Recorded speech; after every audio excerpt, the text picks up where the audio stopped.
Hello everyone, সকলোকে নমস্কাৰ জনাইছো আৰু মই সীমা ডেকাই আপোনালোক সকলোকে সাম্প্ৰতিক প্ৰবাহলৈ স্বাগতম জনাইছো। আশা কৰিছো আপোনালোক সকলোবিলাক ভালে আছে আৰু লগতে নিজৰ পঢ়া শুনাও খুব ধুনীয়াকৈ কৰি আছে। তো আজি আমাৰ ক্লাছত সাম্প্ৰতিক প্ৰবাহৰ যোৱা 24 পৰা 26 জুনৰ ভিতৰত কি ইম্পৰ্টেণ্ট ঘটনাৱলীসমূহ সংঘটিত হৈছে তাক আমি চাবলৈ চেষ্টা কৰিম। গতিকে আজিৰ আমাৰ ক্লাছটোত আমি আলোচনা কৰিবলগীয়া বিষয়বস্তুসমূহ হৈছে সংবিধান হত্যা দিৱস কমেমৰেশ্যন, তাৰপিছত rescue and release of rare golden langurs, Tripura's traditional Sarinda receive GI tag, Assam draws up UK cooperation roadmap, তাৰপিছত reappointment of the solicitor general of India, Bangladesh joins the international big cat alliance, external affairs minister South Korea visit, Hemis festival, appointment of the new director of the intelligence bureau, তাৰপিছত the Shri Karvir Nivasini Ambabai temple corridor project, operation আমিষ্টাত। তো এইখিনি আজি আমাৰ ক্লাছৰ main বিষয়বস্তু।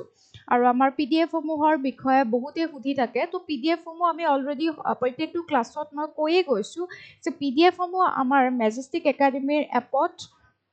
যোনটো current affairs section আছে তাৰে গৈ পেলাই PDF ছেকশ্যনত গ'লে আপোনালোকে PDF-সমূহ চাব। ঠিক আছে, মেজেষ্টিক একাডেমীৰ এপত PDF ছেকশ্যনত গ'লে আপোনালোকে PDF-সমূহ পাব। মানে কাৰেণ্ট এফেয়াৰ্ছত গৈ PDF ছেকশ্যনত গ'লে হ'ল। যোৱা যিমানটা কাৰেণ্ট এফেয়াৰ্ছৰ ক্লাছ হৈছে গোটেইসমূহ PDF ইয়াতে গোটেইখিনি উপলব্ধ আছে।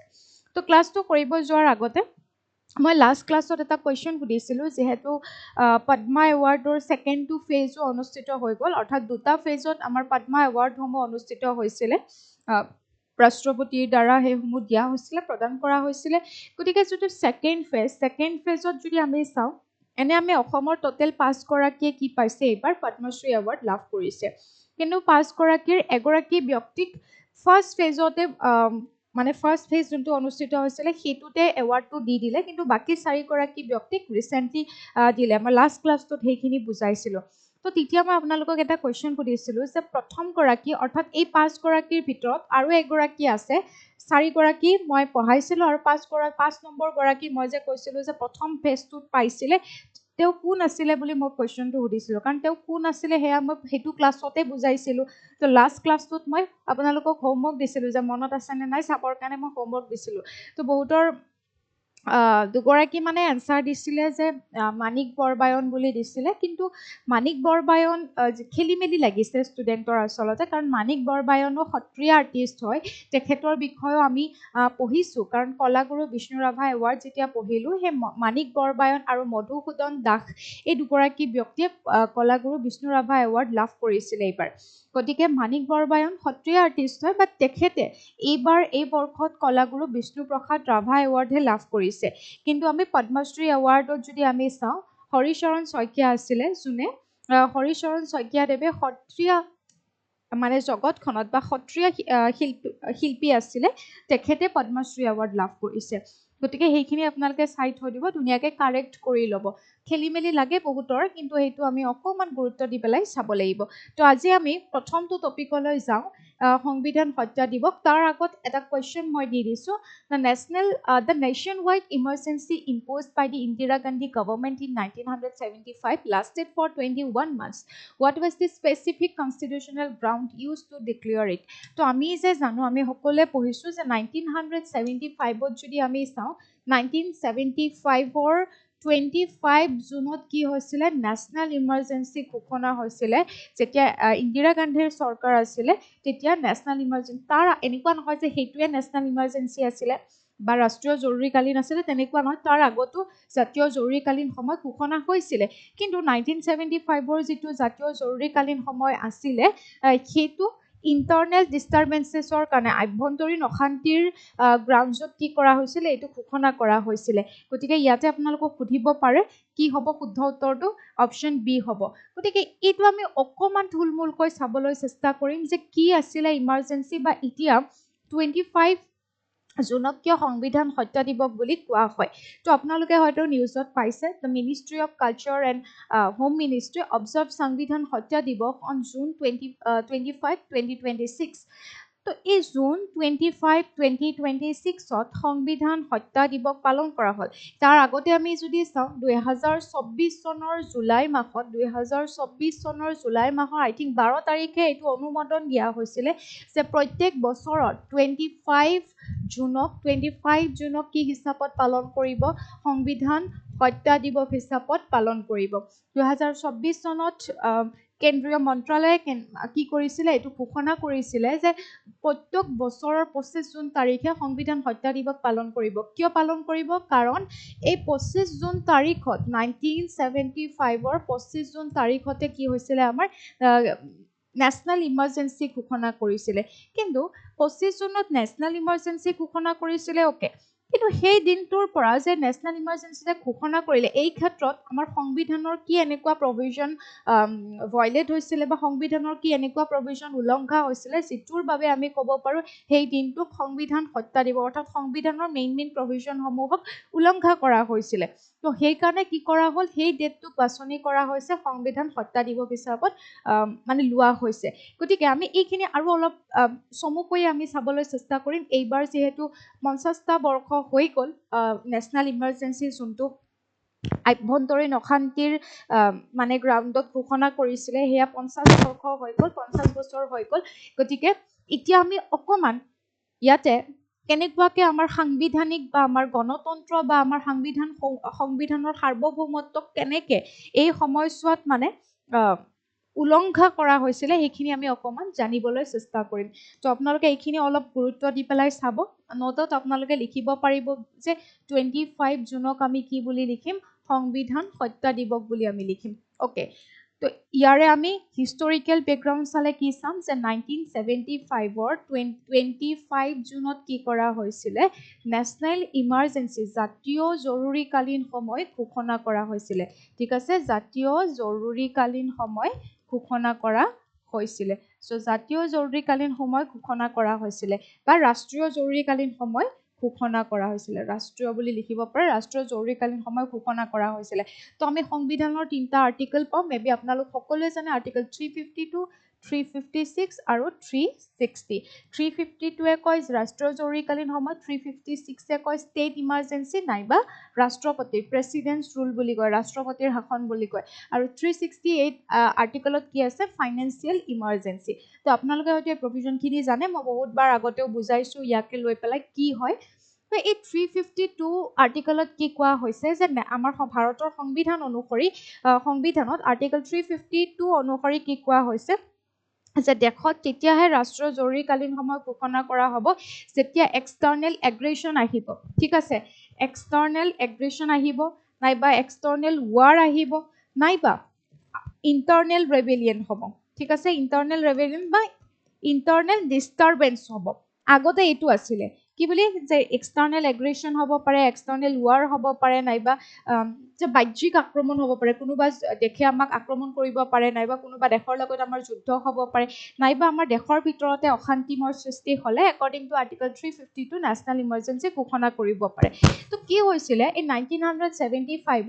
এই ইণ্টাৰনেল ডিষ্টাৰবেঞ্চ অৰ্থাৎ আভ্যন্তৰীণ অশান্তিৰ এই গ্ৰাউণ্ডতে কি কৰিছিলে? ইন্দিৰা গান্ধীৰ চৰকাৰে নেশ্যনেল ইমাৰ্জেঞ্চি ঘোষণা কৰিছিলে। আপোনালোকে হয়তো জানে যে যেতিয়া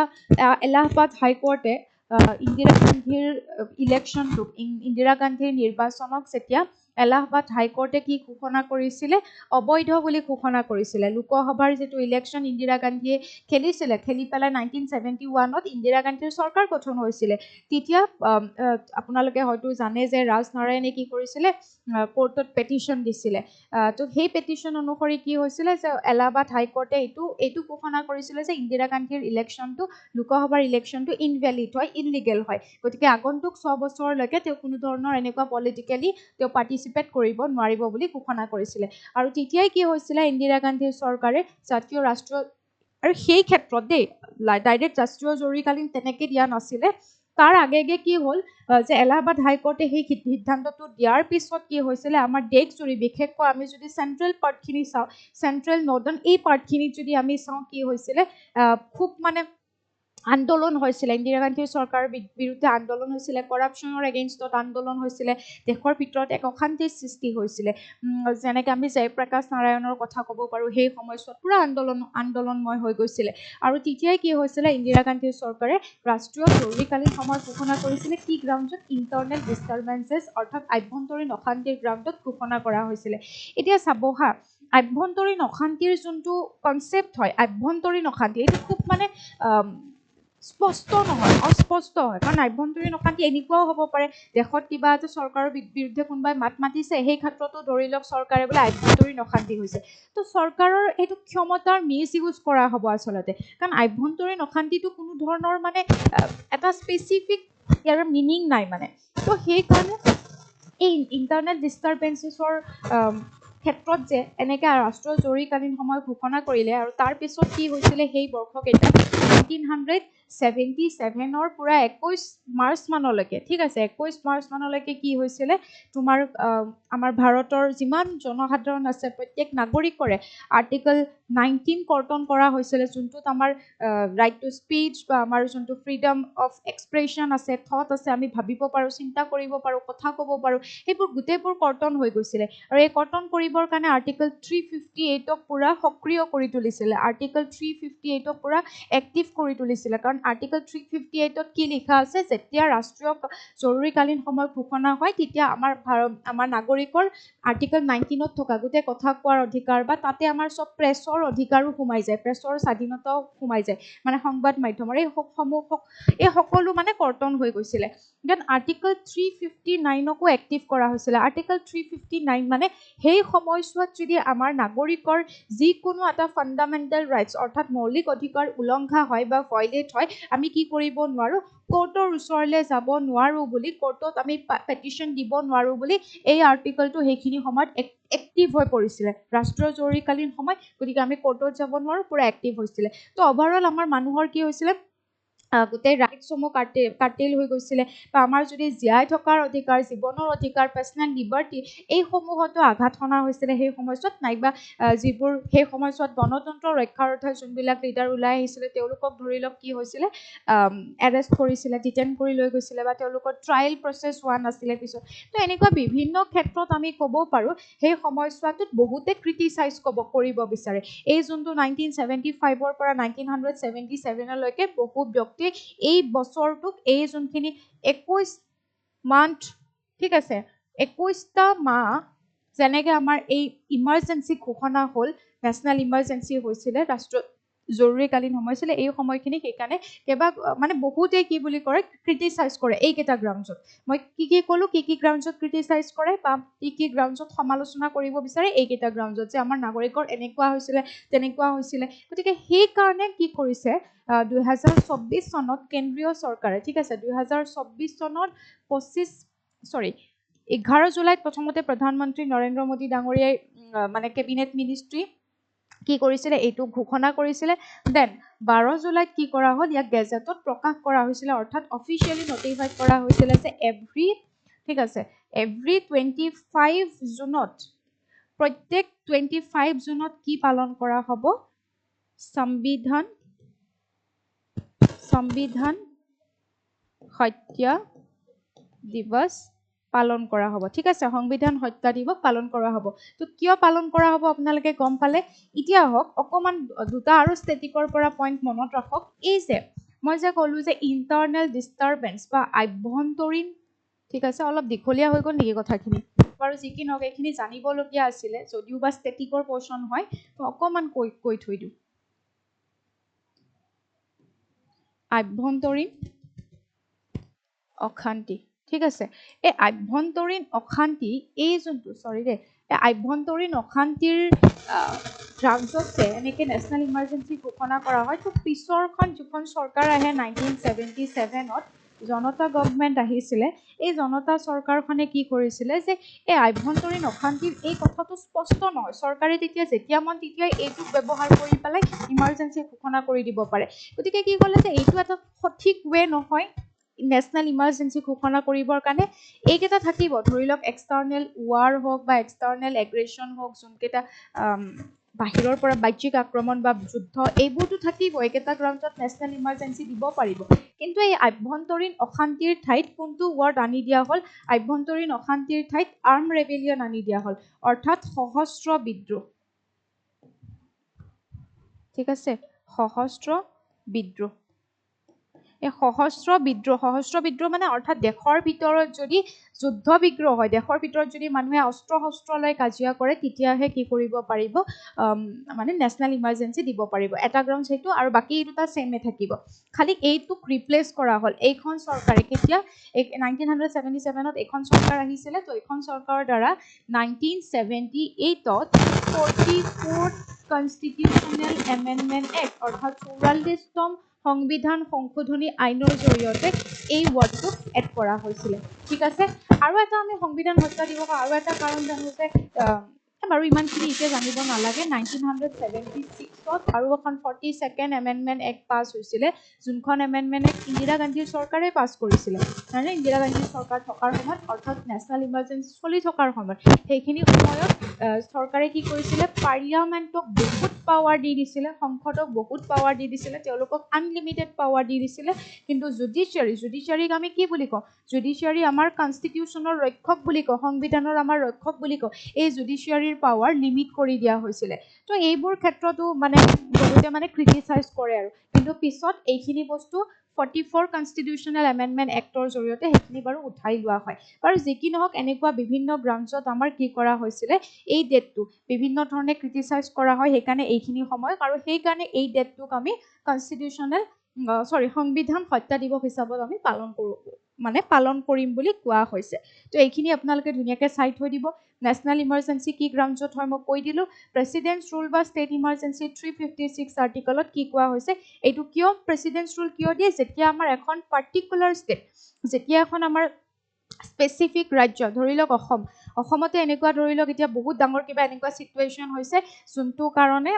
সংবিধানৰ একৰ্ডিংলি অসমত কাম কৰিব পৰা হোৱা নাই। যেনেকৈ আমি ক'ব পাৰোঁ, আমাৰ অসম মুভমেণ্ট যেতিয়া চলি আছিলে, অসম আন্দোলন যেতিয়া চলি আছিলে, তেতিয়াও আমাৰ পোনপ্ৰথমবাৰৰ বাবে প্ৰেচিডেণ্টছ ৰুল ইম্প'জ কৰা হৈছিলে। অৰ্থাৎ যেতিয়া এখন পাৰ্টিকুলাৰ ষ্টেট কনষ্টিটিউচনৰ একৰ্ডিংলি ৰুল মানে কাম কৰিব নোৱাৰা হৈ যায়, তেতিয়া আমি সেইখন ষ্টেটত ইমাৰ্জেঞ্চি ডিক্লেয়াৰ কৰিব পাৰোঁ, বা প্ৰেচিডেণ্টছ ৰুল বুলি কোৱা হয়। সেইটো আৰ্টিকল 356 হয়। দেন ফাইনেন্সিয়েল, যোনটো মই ক'লোঁ ফাইনেন্সিয়েল ইমাৰ্জেঞ্চি, সেইটো দেশত বিত্তীয় জৰুৰীকালীন, বিত্তীয় ক্ষেত্ৰত যেতিয়া ক্ৰাইচিছ আহে, তেতিয়া সেইটো দিয়া হয় একৰ্ডিং টু আৰ্টিকল 360। তো এইখিনি আপোনালোকে মনত ৰাখিব। লগতে দুটা আৰ্টিকল মই যোন দুটা ক'লোঁ, 358 এণ্ড 359। 358 মতে মনত ৰাখিব, যেতিয়া নেশ্যনেল ইমাৰ্জেঞ্চি ঘোষণা হয়, তেতিয়া কি কৰা হয়, আমাৰ আৰ্টিকল 19 সম্পূৰ্ণৰূপে কৰ্তন হৈ যায়, যোনটো আমাৰ বাক স্বাধীনতা এইবোৰ আছে। দেন আৰ্টিকল 359 কি কোৱা হয়, 359 এক্টিভ হ'লে কি হ'ব, আৰ্টিকল 359ত কি কোৱা হৈছে যে আমাৰ নেশ্যনেল ইমাৰ্জেঞ্চি ঘোষণা হ'লে কি কৰিব নোৱাৰিব, নেশ্যনেল ইমাৰ্জেঞ্চি ঘোষণা হ'লে আমাৰ ফাণ্ডামেণ্টেল ৰাইট ভাইলেট হ'লেও আমি ফাণ্ডামেণ্টেল ৰাইট, মৌলিক অধিকাৰসমূহ আমাৰ উলংঘা হ'লেও আমি কোৰ্টৰ ওচৰত সেইসমূহ ৰিষ্ট'ৰ কৰিব যাব নোৱাৰোঁ সেইখিনি পিৰিয়ডত। আৰু লগতে আপোনালোকে এটা বস্তু কিন্তু মনত ৰাখিব, এইমাত্ৰ মই যোনখিনি কথা ক'লোঁ, এই 44 কনষ্টিটিউচনেল এমেণ্ডমেণ্ট এক্ট জৰিয়তে আৰু এটা চেঞ্জ অনা হৈছিলে। সেইটো হৈছে, যিমানে নেশ্যনেল ইমাৰ্জেঞ্চি ঘোষণা নকৰক কিয়, বাকী আমাৰ ফাণ্ডামেণ্টেল ৰাইটছ সেইখিনি সময়ৰ কাৰণে স্থগিত ৰাখিলেও আমাৰ দুটা ফাণ্ডামেণ্টেল ৰাইটছ, আৰ্টিকল 20 আৰু 21, এই দুটা কিন্তু কাৰ্টেইল কৰিব নোৱাৰে। মনত ৰাখিব কিন্তু, আৰ্টিকল 20 এণ্ড 21। ঠিক আছে, তো আপোনালোকে জানেনে আৰ্টিকল 20 এণ্ড 21ত কি আছে? মইতো বহুত বুজাইছোঁ ফাণ্ডামেণ্টেল ৰাইটছ, জানে যদি আপোনালোকে কমেণ্ট কৰি জনাব। ঠিক আছে, কিমান বুজাইছোঁ ঠিক নাই সেই দুটা আৰ্টিকল, মই সেই দুটা বুলি নহয়, ফাণ্ডামেণ্টেল ৰাইটছৰ গোটেইসমূহ। তো নেক্সট টপিক যোৱাৰ আগতে, কাৰণ মই এইকাৰণে আৰু এতিয়া নকৰোঁ, বহুত দীঘলীয়া হৈ গৈ আছে বস্তুখিনি, হয় নাই? তো আৰু বহুত কেইটা টপিক আছে বাৰু আমাৰ, সেইকাৰণে এইখিনি চাই লওঁ। 7 endangered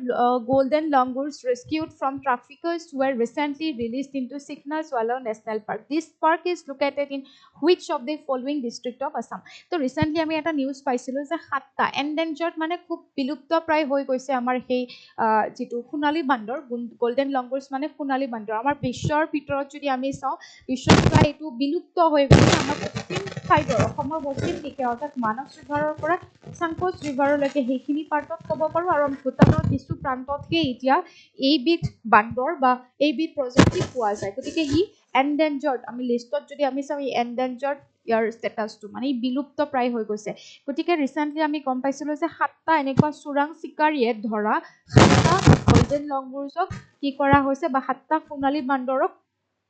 ৰক্ষা কৰা হৈছে ৰেস্কিউ কৰা হৈছে ঠিক আছে ট্ৰাফিকাৰ্ছৰ পৰা অৰ্থাৎ এই চোৰাংচোৱাৰ পৰা ৰেস্কিউ কৰা হৈছে আৰু ৰেস্কিউ কৰি পেলাই চিকনাজৱালা নেশ্যনেল পাৰ্কত এৰি দিয়া হৈছে গতিকে এইখনৰ বিষয়ে আমাক এক্সামত সুধি দিব পাৰে কাৰণ চিকনাজৱালা নেশ্যনেল পাৰ্কখন আমাৰ ৰিচেণ্ট নেশ্যনেল পাৰ্ক হয় 8 নম্বৰ ৰাষ্ট্ৰীয় উদ্যান হয় অসমৰ ওকে তো এইখন ক'ত আছে বুলি সুধিছে তো এইখনৰ অপশ্যন এটো হ'ব শুদ্ধ চিৰাং আৰু কোকৰাঝাৰ অৰ্থাৎ আমি যদি এইফালে চাওঁ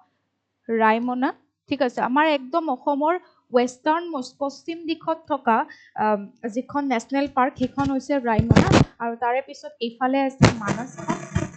মানস নেশ্যনেল পাৰ্ক তো মানস নেশ্যনেল পাৰ্ক আৰু ৰায়মনা নেশ্যনেল পাৰ্কৰ মাজতে অৱস্থিত চিকনাজৱালা নেশ্যনেল পাৰ্ক গতিকে এই আমি তিনিখনকে ধৰি পেলাই আমি বিটিআৰত আমি কি ক'ব পাৰোঁ বিটিআৰৰ ৰিজনত অৰ্থাৎ বড়োলেণ্ড টেৰিটৰিয়েল ৰিজনত তিনিখন নেশ্যনেল পাৰ্ক আছে গতিকে এইখনৰ ওপৰত কুৱেশ্যন আহিব পাৰে মই এইটো কি ক'লো মনত ৰাখিব আমাৰ যোনখিনি বিটিআৰ ৰিজন সেইখিনিতে আমি কি ক'ব পাৰোঁ এই গোল্ডেন লংগৰটো বিশেষকৈ আছে সোণালী বান্দৰ তো এই আমি চিকনাজৱালাৰ বিষয়ে অকণমান চাই থৈ দিম তো ইয়াতে আৰু এটা কুৱেশ্যন দিছে এইটো মই আপোনালোকক হোমৱৰ্ক টাইপ কৰি দিছোঁ এইটো খালি আপোনালোকে এনচাৰ দিব ঠিক আছে যে চিকনাজৱালা নেশ্যনেল পাৰ্ক কাৰ নামত ঠিক আছে এগৰাকী ব্যক্তিৰ নামত ৰখা হৈছে চিকনাজৱালা বুলি এগৰাকী ৱেৰিয়ৰ আছিলে এগৰাকী যোদ্ধা আছিলে তো তেওঁৰ নামতে এই পাৰ্কখনৰ নাম ৰখা হৈছে তেওঁ কোন আছিলে ঠিক আছে তেওঁ কোনখন যুদ্ধৰ বাবে কোনখন যুদ্ধত মানে তেওঁ প্ৰতিনিধিত্ব কৰিছিলে আমি যদি চাওঁ ঠিক আছে মানে কোনখন যুদ্ধৰ সময়ত ব্ৰিটিছ উপনিৱেশিক সম্প্ৰসাৰণৰ বিৰুদ্ধে তেওঁ সশস্ত্ৰ প্ৰতিৰোধৰ নেতৃত্ব দিছিলে তো ইয়াতে অপশ্যন কেইটা আছে ধুনীয়াকে মোক এনচাৰটো দি দিলে হ'ল তো আমি অকণমান ইয়াৰে কাৰেণ্ট নিউজত কি আছে চাই লওঁ 7 endangered golden langurs intercepted and rescued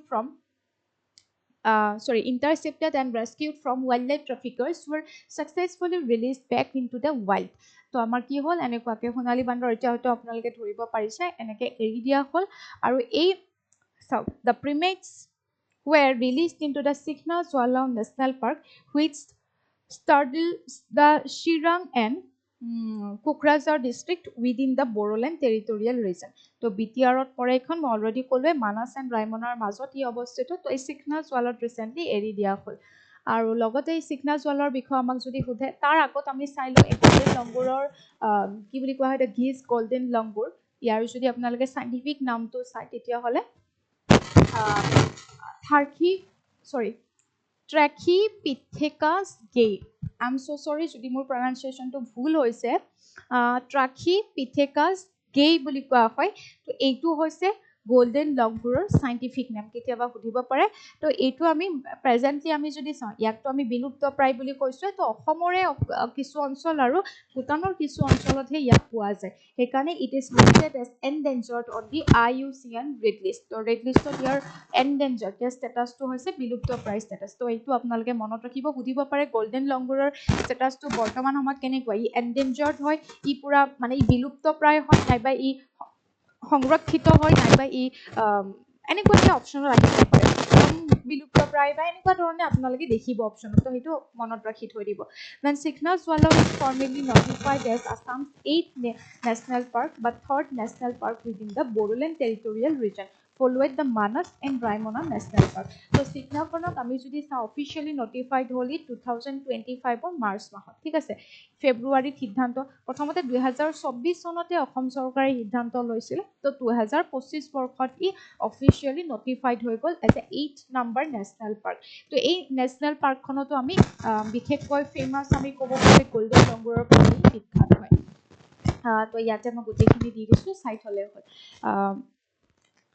তো মই ডাবল মেবি আহি গৈছে নেকি ওকে ষ্টেটিষ্টিকেট মই এইখিনি দিছোঁ আৰু চিকনাজৱালাৰ বিষয়ে মই ইয়াত লিখি দিছোঁ চিকনাজৱালাৰ নামত এই বিশেষ ব্যক্তিগৰাকীৰ নামত ৰখা হৈছিলে তেওঁক কি বুলি জনা যায় জাৱলীয়া দিৱান বুলিও বা জৌলীয়া দিৱান বুলিও তেওঁক জনা গৈছিলে so' a legendary Bodo warrior and local Mech বা Bodo chief he is revered for leading armed resistance against the British colonial expansion during the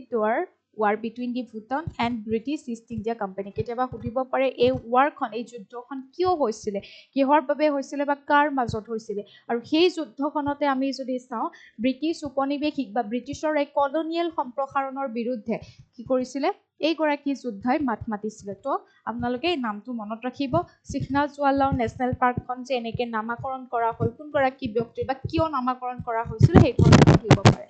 then আমি নেক্সট টপিকত যোৱাৰ আগত এটা কুৱেশ্যন পঢ়ি লওঁ ইয়াতে সুধিছে the traditional Sarinda which recently received the geographical indication tag belongs to which category of musical instruments okay অলপতে ভৌগোলিক সূচাংক লাভ কৰা ত্ৰিপুৰাৰ পৰম্পৰাগত চাৰিন্দা কোনটো শ্ৰেণীৰ বাদ্যযন্ত্ৰৰ অন্তৰ্গত হয় তো ইয়াতে কি কৈছে কোনটো শ্ৰেণীৰ হ'ব নিচিনা লাগিছে আপোনালোকে চাই লওক পাৰকাশ্যন ইনষ্ট্ৰুমেণ্ট তাৰপিছত ইয়াতে দিছে উইণ্ড ইনষ্ট্ৰুমেণ্ট তাৰপিছত ষ্ট্ৰিং ইনষ্ট্ৰুমেণ্ট আৰু ইয়াত দিছে ছলিড বডি ইনষ্ট্ৰুমেণ্ট তো কেনেকুৱা হয় আমাক ইনষ্ট্ৰুমেণ্টবিলাকৰ ওপৰত কুৱেশ্যন সোধে নহয় যে ই তাৰযুক্ত হয় বা ই এনেকুৱা মানে বাঁহৰ কাঠিৰে বনোৱা হয় এনেকুৱা ধৰণে আমাক কুৱেশ্যন সোধে কোনবোৰৰ সোধে আমি ৰিচেণ্টলি যিবোৰ নিউজত দেখা পাওঁ বা GI টেগ লাভ কৰা হয় তেনেকুৱাবোৰ আমি পাওঁ গতিকে যিহেতু চাৰিন্দা ত্ৰিপুৰাৰ এক পৰম্পৰাগত সংগীতৰ এবিধ বাদ্যযন্ত্ৰ হয় যি সম্পূৰ্ণৰূপে হাতেৰে তৈয়াৰ কৰা হয় বাদ্যযন্ত্ৰবিধ আৰু ইয়াক কেনেকুৱা হয় ধেনুৰ এনেকুৱা আমি যে দেখা পাওঁ আপোনালোকে হয়তো দেখা এনেকুৱা ইনষ্ট্ৰুমেণ্টবিলাক দেখা পাইছে তো এইবিধ কিন্তু স্পেচিফিকেলি ত্ৰিপুৰাৰ হয় তো ইয়াতে কি ব্যৱহাৰ কৰা হয় ইয়াত লিখা আছে আপোনালোকে চাব GI recognition ensures the protection of the intellectual property and unique craftsmanship of the indigenous tribal artisans who handicraft this historic folk instrument তো এইবিধ ইনষ্ট্ৰুমেণ্ট যদি আপোনালোকে চায় তেতিয়াহ'লে এই ইনষ্ট্ৰুমেণ্ট মানে কোনো ধৰণৰ মেচিনে বনোৱা বা এনেকুৱা নহয় সম্পূৰ্ণ তেওঁলোকে পৰম্পৰাগতভাৱে জেনেৰেশ্যন বাই জেনেৰেশ্যন তেওঁলোকে কি কৰিছে হাতেৰে তৈয়াৰ কৰি আহিছে তো এই হাতেৰে তৈয়াৰ কৰা এই বাদ্যযন্ত্ৰবিধ তেওঁলোকৰ সম্পূৰ্ণ তেওঁলোকৰ কলা সংস্কৃতিৰ অন্তৰ্গত গতিকে তেওঁলোকৰ সেই পৰম্পৰাগত তেওঁলোকৰ সেই ত্ৰিপুৰাৰ সেই কলাক সংৰক্ষণ কৰিবৰ কাৰণে এই চাৰিন্দাক কি কৰা হৈছে জিঅ'গ্ৰাফিকেল ইণ্ডিকেশ্যন দিয়া হৈছে গতিকে এই চাৰিন্দাৰ কথা যদি আপোনালোকক কয় তাৰযুক্ত হয় ইয়াতে আপোনালোকে দেখিছে তাৰযুক্ত বাদ্যযন্ত্ৰ হয় আৰু লগতে bowed string instrument deeply rooted in the folk music and royal history of the Tripura's tribal communities মই অলৰেডি এইখিনি ক'লো ধেনুৰে বজোৱা তাৰযুক্ত বাদ্যযন্ত্ৰ হয় ওকে তো ইয়াৰ পৰা কুৱেশ্যন আহিব পাৰে আৰু ইয়াৰ লগত আমি আৰু দুটা বস্তু আমি মনত ৰাখিব লাগিব যে এজ অফ নাও ত্ৰিপুৰাত চাৰিবিধ আইটেমক GI টেগ মানে দিছে বা ভৌগোলিক সূচাংকৰ মৰ্যাদা দিছে গতিকে এই চাৰিবিধ হৈছে মই ৰিচেণ্টলি আপোনালোকক আৰু এটা নিউজ পঢ়াইছিলোঁ ত্ৰিপুৰা কুইন পাইনএপলৰ কথা মই পঢ়াইছিলোঁ যদি আপোনালোকৰ মনত আছে কাৰেণ্ট এফেয়াৰ্ছতে মই দিছিলোঁ দেন ত্ৰিপুৰাৰ ৰিচা এখন মানে আপোনাৰ কাপোৰ হয় পৰম্পৰাগত তেওঁলোকৰ আৰু এবিধ হৈছে মাতাবাৰী পেৰা অৰ্থাৎ চুইট হয় তেওঁলোকৰ ঠিক আছে এইকেইবিধ চাৰিবিধ বস্তুকে কি কৰা হৈছে আৰু ৰিচেণ্টলি এইটো আমি যোনটো গম পালোঁ চাৰিন্দা তো এই চাৰিন্দা হওক নাইবা ত্ৰিপুৰা কুইন পাইনএপল হওক বা ত্ৰিপুৰা ৰিচা হওক নাইবা মাতাবাৰী পেৰা এইকেইটা হৈছে ত্ৰিপুৰাৰ GI টেগ লাভ কৰা প্ৰডাক্ট হয় আপোনালোকে মনত ৰাখিব নেক্সট যদি চাওঁ নেক্সট টপিকটোত যোৱাৰ আগত এটা কুৱেশ্যন কৰিছোঁ milestone India-UK Free Trade Agreement, which is established during state level trade roadmaps, is scheduled to officially come into force on which date? See, ইয়াতে আমি এটা বস্তু গম পাইছোঁ যে ৰিচেণ্টলি UK ইণ্ডিয়া কি হৈছে মানে তেওঁলোকৰ মাজত ইণ্ডিয়া আৰু UKৰ মাজত এগ্ৰিমেণ্ট হৈছে কিহৰ বাবে ফ্ৰী ট্ৰেড এগ্ৰিমেণ্ট মুক্ত বাণিজ্য ঠিক আছে মুক্ত শুল্ক বাণিজ্য তাৰমানে কি হয় আমাৰ একদম চিম্পলকৈ আমি বুজিলোঁ ধৰি লওক ইয়াৰ পৰা আমি যদি বেলেগ এখন কাণ্ট্ৰিলৈ কিবা বস্তু পঠিয়াইছোঁ তাৰপিছত সেইখন কাণ্ট্ৰিৰ পৰা আমালৈকে যেতিয়া বস্তু পঠিয়াব তো এই ক্ষেত্ৰত টেক্স থাকিব টেক্স ধাৰ্য কৰা থাকে বা শুল্ক দিব লগা হয় কিন্তু যাতে এতিয়া UK ইণ্ডিয়া বা ইণ্ডিয়া UKৰ মাজত এগ্ৰিমেণ্টখন কিহৰ ক্ষেত্ৰত হৈছে ফ্ৰী ট্ৰেড এগ্ৰিমেণ্ট মানে 90%লৈকে শুল্ক বা টেক্স কি কৰা হ'ব ৰেহাই কৰা হ'ব এই ক্ষেত্ৰত আমদানি ৰপ্তানিৰ ক্ষেত্ৰত বিভিন্ন বস্তু তো এই ক্ষেত্ৰত এইখিনি কাৰ্যকৰী হোৱাৰ আগত কিন্তু অসমৰ লগত এই বস্তুটো আৰু ৰিলেট হৈ আছে অসমে কি লাভালাভ পাব ইয়াৰ পৰা ঠিক আছে আসামে ইয়াৰ পৰা কি লাভালাভ পাব সেয়া আমি পঢ়িম আমাৰ গ্ৰীণ বা আমাৰ যিটো সৌৰ শক্তিৰ পৰা আমি যি লাভ কৰোঁ সেই ক্ষেত্ৰত অসমক UK কি ধৰণে সহায় কৰিব এইটো আমি পঢ়িম তো এই UK ইণ্ডিয়াৰ এই যিটো ফ্ৰী ট্ৰেড এগ্ৰিমেণ্ট হৈছে তো এই ক্ষেত্ৰত কোনটো ডেটৰ পৰা কাৰ্যকৰী হ'ব তো ইয়াতে অপশ্যন কেইটা আছে জুন 25 2026 তো এইটোতো নহয় জুলাই 15 2026 August 15 2026 January 1 2027 তো এইটো কুৱেশ্যন চোৱাৰ আগত আমি অকণমান টপিকটো চাই লওঁ তো ইয়াতে আমি যদি চাওঁ সেই তেওঁলোকৰ যোনটো ফ্ৰী ট্ৰেড এগ্ৰিমেণ্ট বা ইণ্ডিয়া আৰু ইউকেৰ মাজত ফ্ৰী ট্ৰেড এগ্ৰিমেণ্ট হৈছে গতিকে তাৰ লগতে আমি অসমে কি লাভালাভ পাব সেই ক্ষেত্ৰত আমি যদি চাওঁ বৰ্তমান সময়ত আমি গম পালোঁ যে অসমত এটা হাই লেভেল ইউকেৰ মানে ৰিপ্ৰেজেণ্টেটিভ দলে কি কৰিছে অসমত মিটিং কৰিছে অসমত বৈঠক বহিছে অসম চৰকাৰৰ লগত তো কি ধৰণৰ মিটিং বা কি ধৰণৰ মানে কি ধৰণৰ সামিট হৈছে সেই ক্ষেত্ৰত সামিটটো কিহৰ ক্ষেত্ৰত হয় finalise A green technology and economic partnership blueprint ঠিক আছে তো আমাৰ কিহৰ ক্ষেত্ৰত finalise A green technology and economic partnership তো এইটো আমি অকণমান ডিটেইলছত এতিয়া চাম তো কি হয় আমাৰ ৰিচেণ্টলি আমি এইবোৰ অসমখনত এতিয়া আপোনালোকে হয়তো দেখি আছে যে যিবোৰ আমি চ'লাৰবোৰ লগাই আছোঁ চ'লাৰবোৰ ঘৰত যাতে আমি আমাৰ এনাৰ্জি আমি পাওঁ বা আমি পৰিৱেশৰ লগত আমি কৰিব পাৰোঁ সূৰ্যৰ পৰা আমি সেই শক্তিটো আহৰণ কৰিম গতিকে এই ক্ষেত্ৰত আমি যদি চাওঁ দিনৰ ভাগত সেই সূৰ্যৰ পোহৰটো আহে বা সেই ক্ষেত্ৰত দিনৰ ভাগত আমি এই যোনকেইখন আমাৰ হেৰিয়া লগোৱা হয় চ'লাৰত যিবোৰ লগোৱা হয় তো সেই দিনৰ ভাগত সেই শক্তিটো আহৰণ কৰিব পাৰে ৰাতিটো নোৱাৰে গতিকে এই ক্ষেত্ৰত ৰাতিও সেই এনাৰ্জিখিনি যাতে ষ্ট'ৰ কৰিব পাৰি সেই বেটাৰী যদি আমি চাওঁ ঠিক আছে ইউকে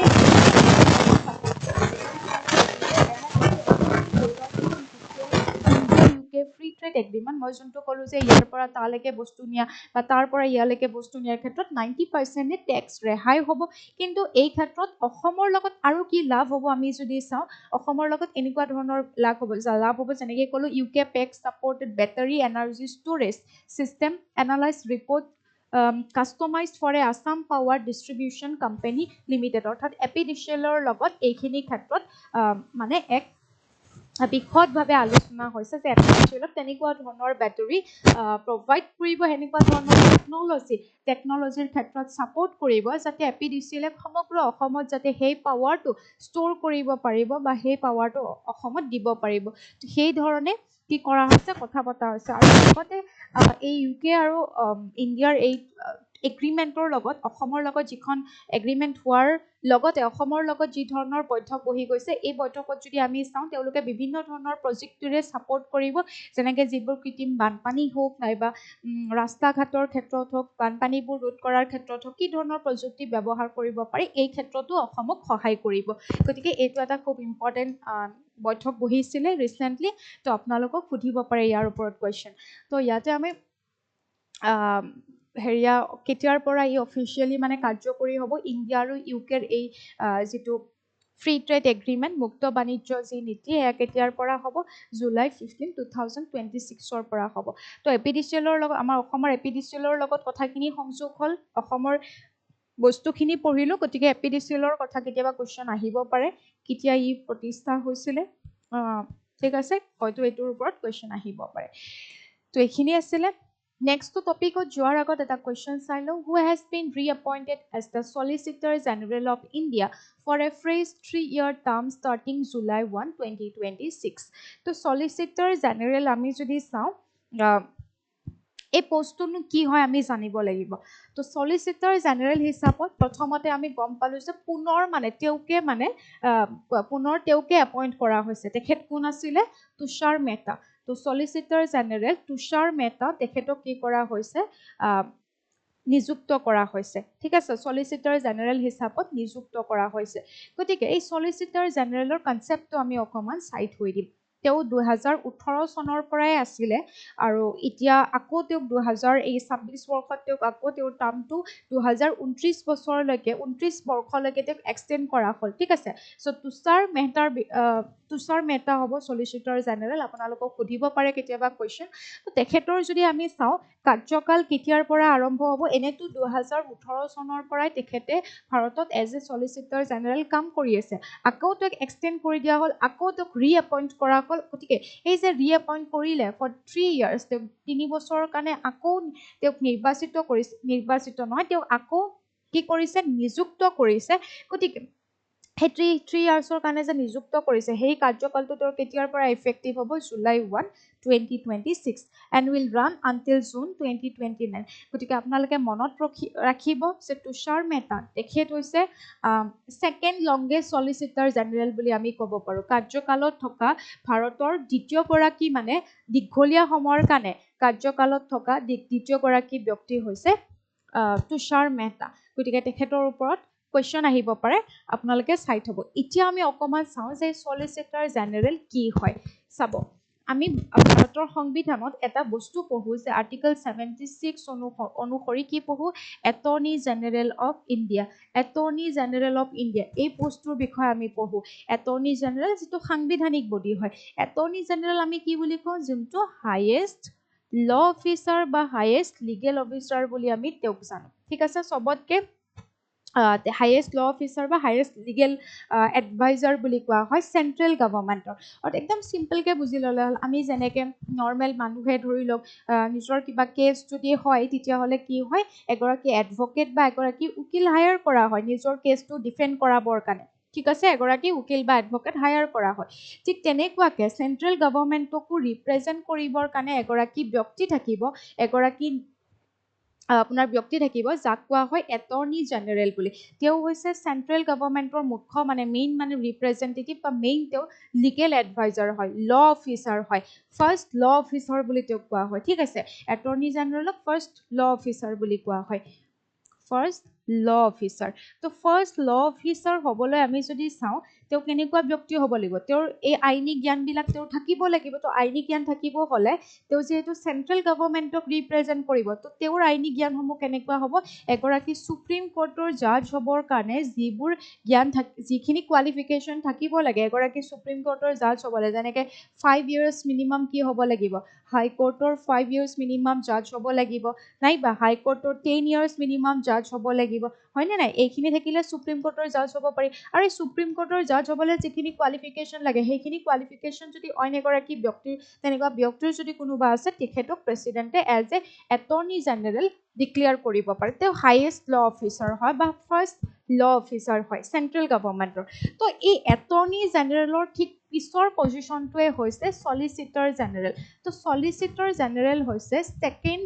ল অফিচাৰ ঠিক আছে এই ষ্টেটাছটো যদি আমি চাওঁ ছেকেণ্ড ল অফিচাৰ কিন্তু আপোনালোকে মনত কৰিব চলিচিটাৰ জেনেৰেলৰ বিষয়ে আমাৰ সংবিধানত বা কনষ্টিটিউশ্যনত কোনো ধৰণৰ মেনশ্যন নাই চলিচিটাৰ জেনেৰেলৰ বিষয়ে আমাৰ কনষ্টিটিউশ্যনত কোনো ধৰণৰ মেনশ্যন নাই চলিচিটাৰ জেনেৰেল সম্পূৰ্ণৰূপে এটা নন কনষ্টিটিউশ্যনেল বডি ই এটা নন কনষ্টিটিউশ্যনেল অসাংবিধানিক বডি কিন্তু ই কি বডি হ'ব ষ্টেটিউটৰী বডি হয় 1987 লৰ অনুসৰি এই চলিচিটাৰ জেনেৰেলক কি কৰা হয় গভৰ্ণ কৰা হয় গতিকে আপোনালোকে মনত ৰাখিব মইতো আপোনালোকক কেইবাবাৰো এইবোৰ বুজাইছোঁ যে কি নন কনষ্টিটিউশ্যনেল বডি বা কি ষ্টেটিউটৰী বডি বিধিগত সংস্থা কাক কয় সাংবিধানিক সংস্থা কাক কয় মই আগতে আপোনালোকক বুজাইছোঁ খালি আপোনালোকে মনত কৰক এই এটৰ্নি জেনেৰেলটো সাংবিধানিক হয় দেই সাংবিধানিক হয় আমাৰ কনষ্টিটিউশ্যনত মেনশ্যন আছে এই এটৰ্নি জেনেৰেলৰ পিছতে আছে চলিচিটাৰ জেনেৰেল অৰ্থাৎ পজিশ্যন হিচাপত যদি চাওঁ চলিচিটাৰ জেনেৰেল সদায় কি হয় এটৰ্নি জেনেৰেলক সহায় কৰে হেল্প কৰে তো চলিচিটাৰ জেনেৰেলৰ ওপৰত কুৱেশ্যন আহিলে আপোনালোকে মনত ৰাখিব তেওঁ এইবাৰ যে তুষাৰ মেহতা তেখেতক যে চলিচিটাৰ জেনেৰেল পুনৰ মানে ৰিএপইণ্ট কৰা হ'ল তেখেতে 2018 চনৰ পৰা আছে আৰু 2029লৈকে তেওঁ মানে থাকিব তো তেওঁ হৈছে মানে ছেকেণ্ড লংগেষ্ট মানে তেওঁ এই হেৰিয়াত থকা আৰু লগতে ফাৰ্ষ্ট লংগেষ্ট হ'ব যোনগৰাকী আমাৰ ইণ্ডিয়াৰ প্ৰথমগৰাকী চলিচিটাৰ জেনেৰেল CK Dipatri তো CK ডেফটাৰী হৈছে প্ৰথমগৰাকী আমাৰ চলিচিটাৰ জেনেৰেল যিয়ে 1950ৰ পৰা অলমষ্ট 1963 মান সময়লৈকে মানে তেওঁ কাৰ্যকালত আছিলে গতিকে তেওঁ ফাৰ্ষ্ট লংগেষ্ট হ'ব আৰু ছেকেণ্ড লংগেষ্ট হ'ব তুষাৰ মেহতা তো আই হোপ আপোনালোকে চলিচিটাৰ জেনেৰেল মানে কি বুজি পাইছে এনে নৰ্মেলি তেওঁ 3 বছৰৰ কাৰণে এপইণ্ট কৰা হয় কিন্তু যদি আৰু এক্সটেণ্ডো কৰিব পাৰি নাইবা পুনৰ তেওঁকে মানে ৰিএপইণ্টো কৰিব পাৰি তো তেওঁক ৰিএপইণ্ট কোনে কৰিব বা তেওঁক এপইণ্টমেণ্টৰ লগত যদি আমি চাওঁ এখন কমিটি থাকিব আৰু সেই কমিটিখনৰ মানে চেয়াৰমেন হৈছে আপোনাৰ প্ৰধানমন্ত্ৰী গতিকে সেই প্ৰধানমন্ত্ৰীৰ সেই যোনখন কমিটি থাকিব সেই কমিটিৰ মৰ্মে কি কৰা হয়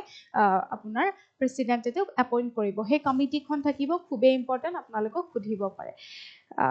তো ইয়াতে মই গোটেইখিনি লিখিয়ে দিছোঁ ধুনীয়াকৈ কি হয় সলিচিটৰ জেনেৰেল পোষ্টটো কি হয় নন কনষ্টিটিউচনেল হয় বাট ষ্টেটিউটৰী হয় সলিচিটৰ জেনেৰেলটো ছেকেণ্ড হাইয়েষ্ট ল অফিচাৰ হয় ফাৰ্ষ্ট হাইয়েষ্ট হৈছে এটৰ্নি জেনেৰেল তো এইখিনি মই লিখি দিছোঁ এটৰ্নি জেনেৰেলক মই কি কৈছোঁ ষ্টেটৰ ক্ষেত্ৰতহে হয় যদি চেণ্ট্ৰেল গভৰ্ণমেণ্টৰ ক্ষেত্ৰতহে হয় আৰু ষ্টেট গভৰ্ণমেণ্ট অৰ্থাৎ ৰাজ্যিক চৰকাৰৰ তেনেকুৱা ল অফিচাৰ বা ৰাজ্যিক চৰকাৰৰ তেনেকুৱা যদি ৰিপ্ৰেজেণ্টেটিভ থাকিব বা ৰাজ্যিক চৰকাৰৰ মেইন এডভাইজাৰ বুলি কোৱা হয় আৰ্টিকল মনত ৰাখিব 165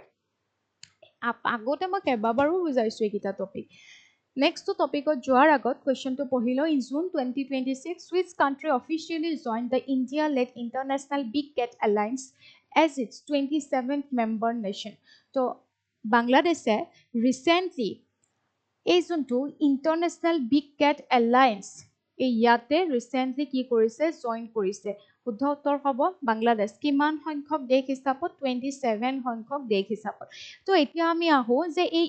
ইণ্টাৰনেশ্যনেল বিগ কেট এলায়েন্স কি হয় আৰু এইটো কিন্তু ইণ্ডিয়াৰ নেতৃত্বত গঠন হৈছিলে দেই তো কি হয় এইটো আমি অকণমান চাবলৈ চেষ্টা কৰিম recently আমি নিউজত দেখিছোঁ Bangladesh officially become the 27th member nation of the India-led International Big Cat Alliance to strengthen cross-border ecological cooperation, specifically targeting the protection of the Bengal tiger across the shared Sundarbans mangrove ecosystem. তো আপোনালোকে just লাইনখিনি ইয়াতে মনত ৰাখক মই বুজাই আছোঁ এইটো কি হয় ঠিক আছে The International Big Cat Alliance launched by Prime Minister Narendra Modi in April 2023 during the commemoration of 50 years of Project Tiger. এতিয়া আহক আমি এইখিনি বস্তু ধুনীয়াকৈ আমি বুজিবলৈ চেষ্টা কৰিম মই কালাৰটো হেৰি কৰি লওঁ এক ছেকেণ্ড ঠিক আছে এই যে আমি ইণ্টাৰনেশ্যনেল যোনটো হেৰিয়াৰ কথা পালোঁ এই ইনষ্টিটিউশ্যনটোৰ কথা পালোঁ ইণ্টাৰনেশ্যনেল বিগ কেট এলায়েন্সৰ কথা পালোঁ এইটো হৈছিলে 2025 বৰ্ষত মানে ইণ্ডিয়ান গভৰ্ণমেণ্টৰ দ্বাৰা আচলতে 2023 বৰ্ষতে ইয়াক ঘোষণা কৰা হৈছিলে কিন্তু ইণ্টাৰনেশ্যনেলি ট্ৰিটি বেছড ইণ্টাৰনেশ্যনেল ঠিক আছে ট্ৰিটি বেছড মানে লিগেলি যদি আপোনালোকে চায় ট্ৰিটি বেছড ইণ্টাৰনেশ্যনেল এজেঞ্চি টাইপকৈ আমি যদি চাওঁ বা অৰ্গেনাইজেশ্যন টাইপকৈ যদি চাওঁ 2025 বৰ্ষত আহিছিলে কিন্তু 2023 বৰ্ষতে এইটো দিয়া হৈছিলে কিয় কাৰণ আমি চাই ল'ম যে আমি প্ৰজেক্ট টাইগাৰ বুলি এটা বস্তু পঢ়িছোঁ প্ৰজেক্ট টাইগাৰ বা ব্যাঘ্ৰ প্ৰকল্প বুলি আপোনালোকে পঢ়িছে যিটো কেন্দ্ৰীয় চৰকাৰে 1973ত মুকলি কৰিছিলে ঠিক আছে 1973ত কিহৰ কাৰণে যে আমাৰ দেশৰ যোনবোৰ বাঘ অঞ্চল হ'ব বা বাঘ থকা নেশ্যনেল পাৰ্কৰ ভিতৰতে হওক বা ৱাইল্ড লাইফ চেঞ্চুৰীৰ ভিতৰতে হওক আমাৰ যিবোৰ বাঘ থকা অঞ্চল হ'ব সেইসমূহক সংৰক্ষিত কৰিব তো এই প্ৰজেক্ট টাইগাৰৰ আণ্ডাৰত ৰাখিব যেনেকৈ আমাৰ অসমত আছে 4খন টাইগাৰ ৰিজাৰ্ভ এৰিয়া ঠিক আছে অসমত 4খন টাইগাৰ ৰিজাৰ্ভ ফৰেষ্ট আছে আমি অসমত জানো সেইটো অসমত টাইগাৰ ৰিজাৰ্ভৰ আমি পঢ়িছোঁ আগতে গতিকে এই প্ৰজেক্ট টাইগাৰ এই বাঘক যে সংৰক্ষণ কৰিব বাঘ থকা অঞ্চলবিলাক সংৰক্ষিত হ'ব তো সেইটোৰ 50 বৰ্ষ হিচাপত কিবা এটা ইনিচিয়েটিভ ল'লে অৰ্থাৎ ভাৰত চৰকাৰে 2023 চনত এইটো ইণ্টাৰনেশ্যনেল বিগ কেট এলায়েন্সেছ বুলি এটা ইনিচিয়েটিভ ল'লে তো সেইটো ট্ৰিটি বেছড ইণ্টাৰনেশ্যনেল এজেঞ্চি হ'ল 2025 চনত এই এজেঞ্চি বা এই অৰ্গেনাইজেশ্যনটোৰ জৰিয়তে আমাৰ বিশ্বত পোৱা 7বিধ বিগ কেট ঠিক আছে বিগ কেটৰ এনেকুৱা 7বিধ কি কৰা হ'ব সংৰক্ষণ কৰা হ'ব ঠিক আছে 7বিধ বিগ কেটক কি কৰা হ'ব সংৰক্ষণ কৰা হ'ব সেইকাৰণে এই এলায়েন্সেছটো গঢ়িছিলে এই 7বিধৰ যিকোনো এবিধ যোনটো পৃথিৱীৰ যি জেগাতে পোৱা নাযাওক কিয় তেওঁলোকে এই এলায়েন্সেছটো যোগদান কৰিব পাৰে তো সেই ধৰণে কি কৰা হৈছিলে এই এলায়েন্সেছটো লোৱা হৈছিলে তেনেকৈ এছিয়াৰো বিভিন্ন কাণ্ট্ৰি তাৰপিছত লেটিন আমেৰিকাৰ বিভিন্ন কাণ্ট্ৰি আফ্ৰিকাৰ কাণ্ট্ৰি কি কৰিছে তেনেকৈ টোটেল বৰ্তমান সময়লৈকে ইনক্লুডিং বাংলাদেশ 27খন এই এলায়েন্সেছৰ পাৰ্ট হয় বাংলাদেশে কিয় ৰিচেণ্টলি জইন কৰিলে কাৰণ আমি যদি আমাৰ যিখন সুন্দৰবনৰ কথা আপোনালোকে পঢ়িছে সুন্দৰবনৰ কথা তো তাত যিখন মেংগ্ৰোভ ফৰেষ্ট আছে হয় নাই তো ইয়াত যোনখন মেংগ্ৰোভ ফৰেষ্ট আছে যোনখন আমি ৰয়েল বেংগল টাইগাৰৰ হোমলেণ্ড বুলি কওঁ হয় নাই ৰয়েল বেংগল টাইগাৰৰ হোমলেণ্ড বুলি কোৱা হয় এই মেংগ্ৰোভ ফৰেষ্টখন যদি আমি চাওঁ ইণ্ডিয়াৰ অৰ্থাৎ ৱেষ্ট বেংগলত যদি আমি চাওঁ জাষ্ট 40% এটা ইণ্ডিয়াত পৰে আৰু যদি আমি যদি চাওঁ বাংলাদেশত ইয়াৰে এটা অংশ পৰে ঠিক আছে বাংলাদেশত ইয়াৰে এটা অংশ পৰে তো বেছিভাগ মানে বাংলাদেশত পৰে মেংগ্ৰোভ ফৰেষ্টখন তো সেইকাৰণে ইয়াত যিবোৰ ধৰি লওক ৰয়েল বেংগল টাইগাৰ আছে নাইবা ইহঁতেতো নাজানে ন কাণ্ট্ৰিবিলাকৰ বৰ্ডাৰ কি হয় তেওঁলোকেতো কোনো সীমা নাজানে হয়নে তেওঁলোকে মেংগ্ৰোভ ফৰেষ্টখনত ইয়াতো থাকিব পাৰে তাতো যাব পাৰে তো এই ক্ষেত্ৰত আমি যদি চাওঁ ৰয়েল বেংগল টাইগাৰৰ চোৰাংচোৱাই মাৰিব পাৰে ইয়াতো মাৰিব তাতো মাৰিব পাৰে চোৰাংচোৱাগিৰি হ'ব পাৰে গতিকে যাতে দুইখন কাণ্ট্ৰিয়ে এই ক্ৰছ বৰ্ডাৰ এলায়েন্স হয় তেওঁলোকৰ এই ক্ষেত্ৰত যাতে ক্ৰছ বৰ্ডাৰ কোঅপাৰেশ্যন হয় বাঘক ৰক্ষা কৰিবৰ কাৰণে যিহেতুকে এই ফৰেষ্টখন ইয়াতো পৰিছে তাতো পৰিছে তো সেইকাৰণে এই ইণ্টাৰনেশ্যনেল ক্ৰিকেট এলায়েন্সে ৰিচেণ্টলি বাংলাদেশৰ ২৭ নম্বৰ দেশ হিচাপত অংশগ্ৰহণ কৰিছে তো আপোনালোকে এইখিনি মনত ৰাখিব মই ক'লোঁ কিহৰ কাৰণে জইন হ'ল মেংগ্ৰোভ ফৰেষ্টখন যিহেতু ইয়াতো পৰে ইণ্ডিয়াতো এটা ভাগ পৰে বেছিভাগ বাংলাদেশত পৰে গতিকে জীৱ জন্তুটো নাজানে ন কাৰ কি বৰ্ডাৰ হয় কোনখন কাণ্ট্ৰিৰ কি বৰ্ডাৰ ইয়াতে থাকিম তাত নাজানে এনেকুৱাতো নহয় ফৰেষ্ট হয় এখনতো যাব পাৰে তাতো বাঘৰ মানে আক্ৰমণ হ'ব বাঘক আক্ৰমণ কৰিব পাৰে মাৰিব পাৰে তো বাঘৰ এইবোৰ গোটেই ডাটাবোৰ বেছ জানিবৰ কাৰণে গোটেইখিনি যাতে সংৰক্ষিত থাকে তো সেইকাৰণে বাংলাদেশ কি হ'ল ইয়াতে ৰিচেণ্টলি মানে জইন হ'ল তো আমি গম পালোঁ 2023 কি হৈছিলে এইখন মানে ঘোষণা কৰা হৈছিলে ইণ্টাৰনেশ্যনেল বিগ কেট এলায়েন্স ঘোষণা কৰা হ'ল আৰু এই 2025 বৰ্ষত যদি আমি চাওঁ ফুল্লি মানে ট্ৰিটি বেছড ইণ্টাৰনেশ্যনেল হেৰি হিচাপত ল হিচাপত আহি গ'ল তো ইয়াত এতিয়া বৰ্তমান 27খন আছে আৰু যে 7 বিগ কেট বুলি যে মই ক'লোঁ 7টা বিগ কেটৰ মানে 7টা স্পেচিছ বুলি যে মই কৰোঁ তো ইয়াতে কোনকেইটা থাকিব এটা আমি চাওঁ tiger lion leopard snow leopard চিতা জাগৰ এণ্ড পুমা তো এই চিতাৰ আৰু জগুৱাৰ যোনটো পুমা আৰু জগুৱাৰ যোনটো হয় এই দুবিধ আমাৰ ইণ্ডিয়াত বাৰু এই দুবিধ পোৱা নাযায় বাকী এই 7টা বিগ কেটৰ 5টা প্ৰকাৰে আমি ভাৰতবৰ্ষত পাওঁ ঠিক আছে তো ইয়াত মই লিখিয়ে দিছোঁ এই ইণ্ডিয়াত মানে এই 7টা বিগ কেটৰ আমি 5টাই কি হয় ইণ্ডিয়াত পাওঁ 2টাহে খালি ইয়াত পোৱা নাযায় আৰু এই IBCৰ হেডকোৱাৰ্টাৰ হৈছে নিউ দিল্লী অৰ্থাৎ ইণ্টাৰনেশ্যনেল বিগ কেট এলায়েন্সেছৰ হেডকোৱাৰ্টাৰ হৈছে নিউ দিল্লী মনত থাকিব কি হয় আপোনালোকে ধৰিব পাৰিছে এতিয়া আই হোপ এইখিনি বস্তু বুজি পাইছে এতিয়া আমি অকণমান ওৱান লাইনাৰ্ছ মানে হৈছে আমি অকণমান ইয়াৰ বিষয়ে চাই ল'ম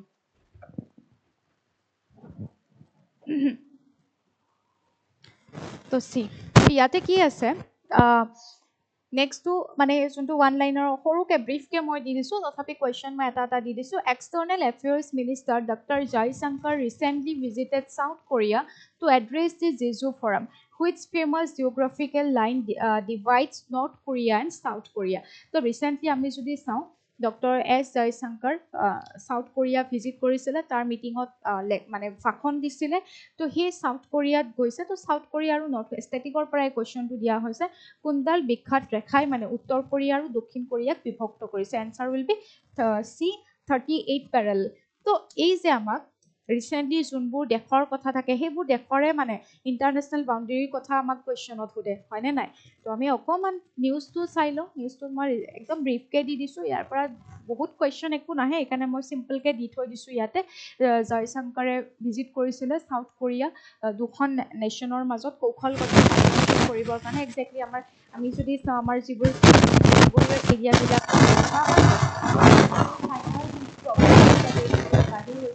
তো এই ক্ষেত্ৰত ইণ্ডিয়াৰ চেমিকণ্ডাক্টৰে চাওঁ বা বিভিন্ন ক্ষেত্ৰত যাতে ইণ্ডিয়াৰ এইবোৰ যাতে আগুৱাই দিব পাৰে সেইবোৰ এটা ভাষণ দিয়া হৈছিলে গতিকে সেই চাউথ কোৰিয়া বা ইণ্ডিয়াৰ মাজত যাতে ষ্ট্ৰেটেজিক পাৰ্টনাৰশ্বিপটো বৰ্তাই মানে বেছি শক্তিশালী কৰিব পাৰি তাৰ ওপৰত মানে কি কৰিছিলে ভাষণ দিছিলে তো চাউথ কোৰিয়াৰ ওপৰত ষ্টেটিক সেইকাৰণে মই দি দিছোঁ চিউল হৈছে ইয়াৰে কি কেপিটেল আৰু কাৰেঞ্চি হৈছে চাউথ কোৰিয়ান ওন হৈছে ইয়াৰ কেপিটেল আৰু লগতে নৰ্থ এণ্ড চাউথ কোৰিয়াক যদি আমি ডিভাইড কিহে কৰিছে তেতিয়াহ'লে 38 পেৰেলেল লাইন দুইখনক ডিভাইড কৰিছে তো ইয়াতে আৰু এখন এই যোনটো জেজুত মানে হৈছিলে অনুষ্ঠিত হৈছিলে তো ইয়াতে আপোনালোকে চাব পাৰে ইট ইজ এ ভলকেনিক আইলেণ্ড জেজুটো হৈছে এটা ভলকেনিক আইলেণ্ড আৰু ই ইউনেস্কো ৱৰ্ল্ড হেৰিটেজ নেচাৰেল চাইট ঠিক আছে ইউনেস্কো ৱৰ্ল্ড হেৰিটেজ চাইটৰ নেচাৰেল ক্ষেত্ৰত ইয়াক ঘোষণা কৰা হৈছিলে এজ এ হেৰিটেজ চাইট। তো আপোনালোকক সুধিব পাৰে এই জেজু যোনটো ক'ত পোৱা যায় বা জেজু আমাৰ কোনটো কাণ্ট্ৰিত ই আছে বা এই যে ভলকানিক আইলেণ্ডটো কোনখন কাণ্ট্ৰিত পৰে, এনেকুৱা ধৰণৰ কুৱেশ্যন দিয়ে। আপোনালোকে জানে যিবোৰ ৰিচেণ্ট নিউজত থাকে নাইবা যিবোৰ এনেকুৱা ৱৰ্ল্ড হেৰিটেজ চাইটো হয়, এনেকুৱা বিশেষ কিছুমান বিশেষত্ব থকা নাইবা এনেকুৱা বিশেষত্ব লুকাই আছে, তেনেকুৱা ধৰণে আমাক এক্সামত কুৱেশ্যনবোৰ দিয়ে। তো এই আইলেণ্ডটোৰ ওপৰত থাকিব পাৰে, সুধি দিব পাৰে। Next ahok, next topic, the world famous Hemis festival known for its sacred mass ritual dance, Sams, is celebrated annually in which state by UT? তো তলৰ কোনখন মানে ক'ত মানে হেমিজ উৎসৱ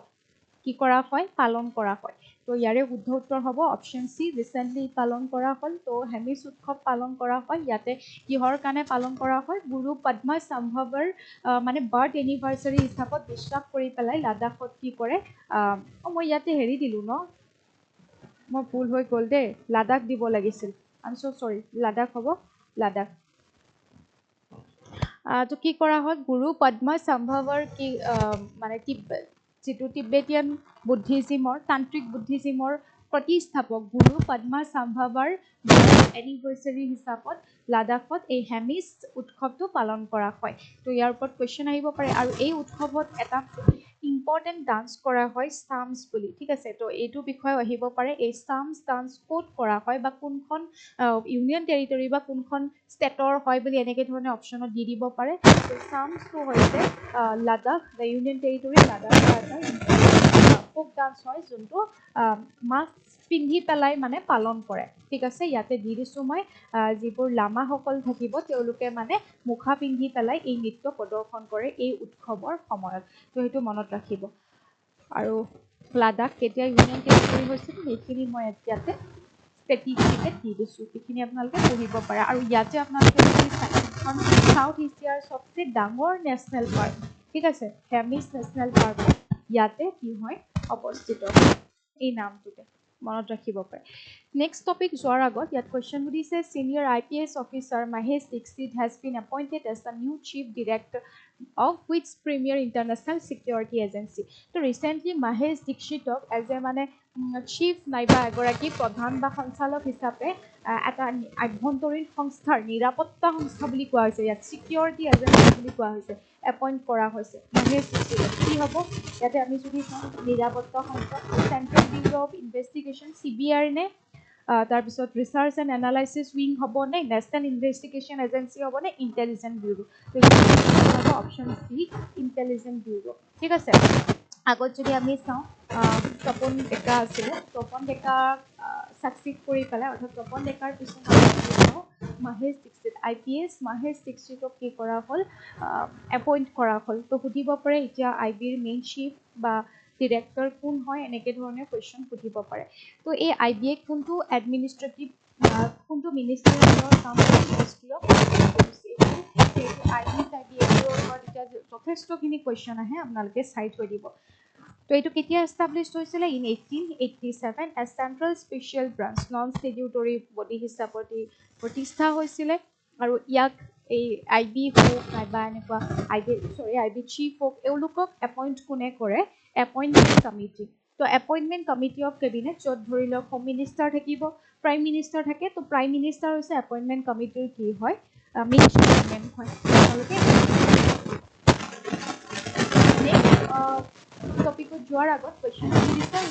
Indian home minister Amit Shah laid the foundation stone for the 1,445.97 crore Sri Karvi Nivashini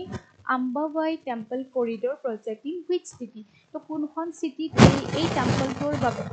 কৰিডৰৰ প্ৰজেক্টৰ কাৰণে মানে মেইন মানে আধাৰশিলা স্থাপনৰ কাৰণে ইমানখিনি কি কৰা হৈছে, ব্যয় কৰা হৈছে? এই টেম্পলটো ক'ত আছে? এই টেম্পলটো ক'ত আছে? শুদ্ধ উত্তৰ হ'ব কোলহাপুৰ। তো ইয়াৰ ওপৰত কুৱেশ্যন দিব পাৰে। ষ্টেটিকৰ পৰা আমাৰ যেতিয়া আৰ্ট এণ্ড কালচাৰৰ পৰা এই কুৱেশ্যনটো দি দিব পাৰে। তো ইউনিয়ন হোম মিনিষ্টাৰে ৰিচেণ্ট এই টকাখিনি ধাৰ্য কৰিছে, ইয়াতে মানে আধাৰশিলা স্থাপন কৰিছে এই শ্ৰী কাৰ্বি নিবাসিনী আম্বাবাই, যাক মানে তাত ট্ৰেডিশ্যনেলি মানে মহালক্ষ্মী বুলিও, মহালক্ষ্মী টেম্পল বুলিও জনা যায়। আপোনালোকে মনত ৰাখিব মহাৰাষ্ট্ৰৰ কোল্হাপুৰত ই অৱস্থিত। সুধিব পাৰে মহালক্ষ্মী টেম্পল ক'ত অৱস্থিত, আৰ্ট এণ্ড কালচাৰৰ পৰা সুধিব পাৰে, ঠিক আছে, নাইবা শ্ৰী কাৰ্বিৰ নিবাসিনী আম্বাবাই এনেকৈ ধৰণে কুৱেশ্যনটো দি দিব পাৰে। অৰিজিনেলি ই কোনটো সময়ত ইয়াৰ প্ৰতিষ্ঠা হৈছিলে তেনেকৈও দিব পাৰে, বা মহালক্ষ্মী টেম্পল কোনটো এৰাৰ হয় তেনেকৈ বুলিও দিব পাৰে, বা কোন বংশৰ সময়ত বনোৱা হৈছিলে, চালুক্যসকলৰ সময়ত ইয়াত বনোৱা হৈছিলে। ইয়াৰে আপোনালোকক যদি সোধে চালুক্যসকলৰ মানে দিনত বনোৱা হৈছিলে। আৰু হেমাৰপন্থী আৰ্কিটেক্সাৰ, ইয়াৰ ষ্টাইলটো তাত মানে কোনো ধৰণৰ এনেকুৱা চূণ বা এনেকুৱা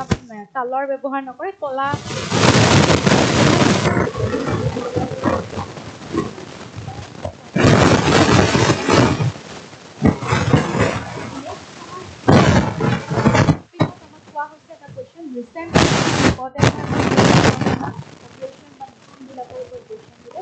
Operation Amistad as an emergency assistance and disaster relief mission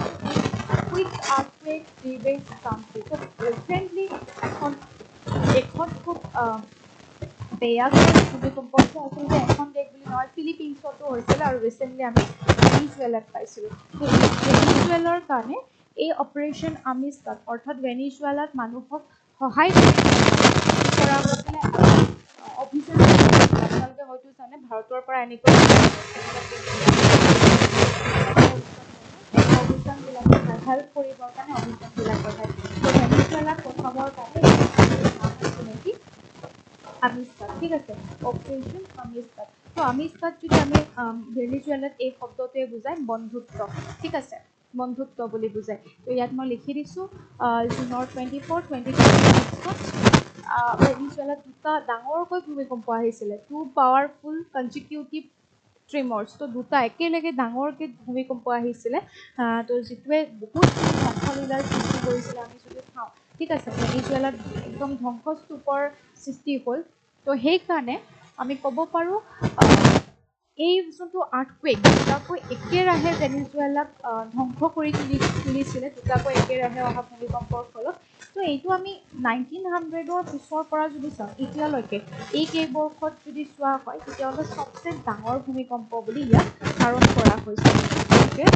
এইটোক সহায় কৰিবৰ কাৰণে অপাৰেশ্যন আমিষ্টাদ ভাৰতৰ পৰা পঠিওৱা হৈছে। তো আপোনালোকক সুধিব পাৰে অপাৰেশ্যন আমিষ্টাদ ইণ্ডিয়াই কাক হেল্প কৰিবৰ কাৰণে এই মিছনটো লৈছিলে, তো তেনেকৈও সুধিব পাৰে। তো আপোনালোকক এই কুৱেশ্যনটো কিনি আগৰ পেপাৰবিলাকত চাবচোন, এনেকুৱা ধৰণৰ কুৱেশ্যন ঢেৰ আহিছে। অপাৰেশ্যন বা মিছন, কাক হেল্প কৰিবৰ কাৰণে অপাৰেশ্যন বন্ধু, অপাৰেশ্যন এইবোৰ শক্তি, মিছন শক্তি, এনেকুৱা ধৰণৰ বস্তুবিলাক বহুত এক্সামত সোধে। মই ধুনীয়াকৈ গোটেইখিনি বস্তু ষ্টেটিক দি দিছোঁ, কি কি লোৱা হৈছে অপাৰেশ্যন আমিষ্টাদত, কি নিব, কি বস্তু। দুখন যদি চাই ইয়াত মই লিখি দিছোঁ ইণ্ডিয়ান এয়াৰফ'ৰ্চ C-17 হেল্প কৰিবৰ কাৰণে দুখনকৈ ডাঙৰ মানে পঠিওৱা হৈছে, বিমান প্ৰেৰণ কৰা হৈছে হেল্প কৰিবৰ কাৰণে। তো এইখিনি গোটেই ষ্টেটিকখিনি মই আপোনালোকক ইয়াত দি দিছোঁ। তো ভেনিজুৱেলাৰ বিষয়ে ইয়াত দিছোঁ, কাৰ্বিজ হৈছে ভেনিজুৱেলাৰ কেপিটেল। তো ভেনিজুৱেলাৰ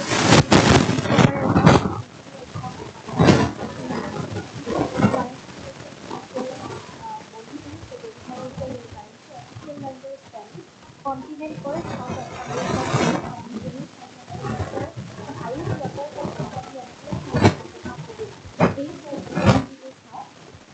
ক'ত পৰে ভেনিজুৱেলা।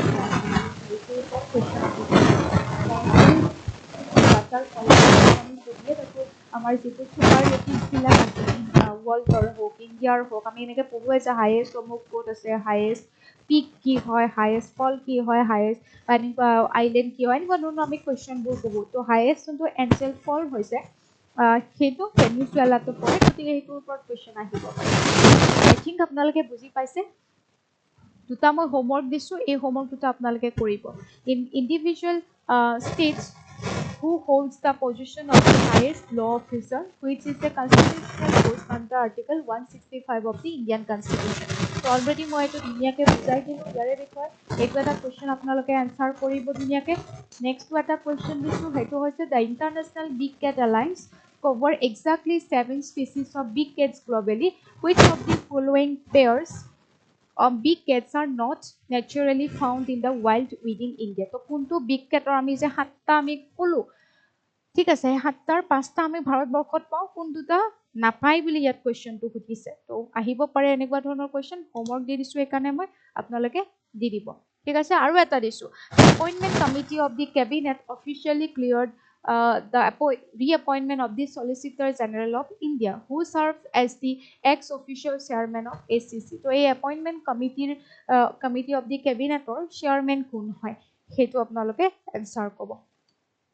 তো এই তিনটা মই হোমৱৰ্ক দিছো লগতে আৰু এটা হোমৱৰ্ক দিছিলো আগত সেইটো আপোনালোকে ধুনীয়াকৈ এনসাৰ কৰিব আৰু প্লাস পিডিএফটোৰ কাৰণে আপোনালোকে আকৌ সুধিব এই পিডিএফটো আপোনালোকে আমাৰ মেজেষ্টিক একাডেমীৰ এপত গৈ কাৰেণ্ট এফেয়াৰ্ছ গ'লেই হ'ল আৰু মাইকত অকণমান হয়তো প্ৰব্লেম আপোনালোকে পাব পাৰে এই যোৱা লাষ্ট ক্লাছটোতো পাইছিলে আজিৰ ক্লাছটোতো হয়তো অকণমান পাবও পাৰে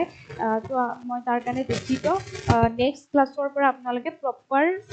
মানে চাউণ্ডত আপোনালোকে ক্লাছখিনি শুনিব পাৰিব আজিলৈকে কিবাকে অকণমান এডজাষ্ট কৰিব মই জানো বহুত ডিষ্টাৰ্ব হয় ক্লাছটো চোৱাৰ ক্ষেত্ৰত এনেকুৱা ধৰণৰ এক্সট্ৰা চাউণ্ড আহি থাকিলে তো অকণমান মাইক্ৰ' প্ৰব্লেম আছিলে ইয়াত মই নেক্সট যেতিয়া ক্লাছ কৰিম তেতিয়া আপোনালোকে সকলোখিনি ঠিক পাব ঠিক আছে মই আশা কৰিম আপোনালোকে এইখিনি কনচিডাৰ কৰিব তো নেক্সট এটা ক্লাছত আপোনালোকক লগ পাম আজি এই ক্লাছটো ইমান ধুনীয়াকৈ চোৱাৰ বাবে সকলোকে thank you so' much bye bye